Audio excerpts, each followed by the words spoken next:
So practical. I love that. The second pillar of Islam. Islam also reminds us to always be concerned about those who are less well off than ourselves.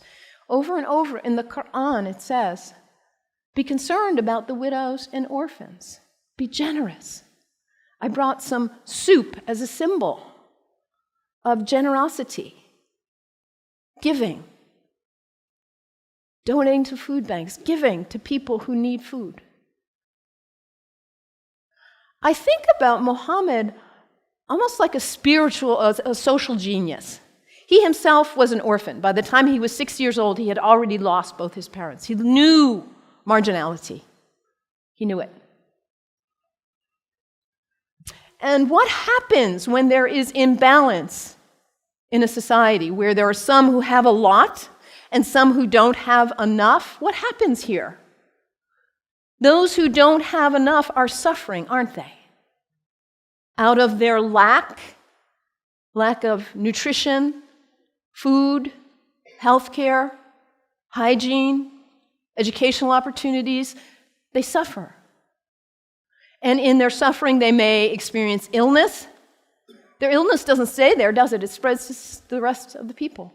And in their need, they may choose to engage in criminal activity just to try to put food on the table. And that destabilizes the whole society when you have some without and some with too much. And what about the people with too much? Greed is spiritual bankruptcy. We cannot know well-being in our hearts when we are surrounded with too much while others are suffering. It creates instability. And Muhammad, peace be upon him, he was a spiritual genius, saying, let's bring it back into balance.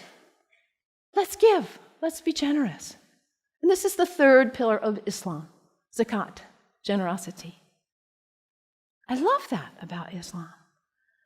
And I love, too, that Islam invites us to take a break from our habits.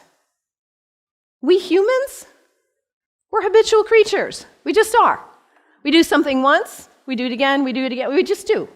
How many of you are sitting in the same seat you always sit in today? That's okay, nothing wrong with that. We're creatures of habit. And if the habit's a good one, like brushing your teeth, wonderful. It strengthens you.